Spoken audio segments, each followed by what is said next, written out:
சொன்னார். புரட்சி ரெவல்யூஷன். ஏன் புரட்சி பாரதம் என்று நாம் வைத்திருக்கின்றோம்? அந்த புரட்சி என்றால் என்ன என்பதுதான். புரட்சி நம்ம தெரிஞ்சுக்கணும் இல்லையா? What do you mean by revolution? அப்படின்னா revolution is a positive change. ஒரு நல்ல மாற்றம் தான் புரட்சி என்பது. இன்றைக்கு புரட்சி மறுமலர்ச்சி சீர்திருத்தம் சொல்றான். ஆனால் மறுமலர்ச்சிக்கும் புரட்சிக்கும் மிக பெரும் வேறுபாடு உண்டு. இன்னைக்கு பாருங்க, உதாரணத்துக்கு இது ஒரு ஓலக்கொட்டை இருப்பாருங்க.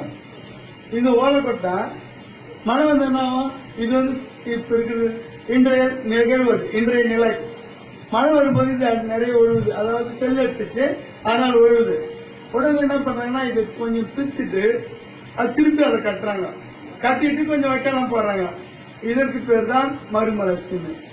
ஆனால் புரட்சி என்பது இது அப்படியோடு அழிச்சிட்டு வந்துட்டான். கான்கிரீட்ல பக்கா பில்டிங் கட்டுறது தான் புரட்சி.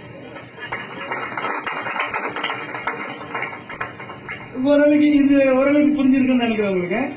அதாவது பழமையை மாற்றி ஒரு புதுமையை ஒரு புரட்சிகர முறையில் அடியோடு மாற்றி ஒரு புதிய மாற்றத்தை உருவாக்கியிருப்பது தான் ரெவல்யூஷன் புரட்சி என்று சொல்லுகின்றோம். இப்போ முதல்ல உண்மையிலே சொல்ல போனாக்கா ரெவல்யூஷன் வார்த்தை 16th century உருவாச்சு அப்படின்னாரு.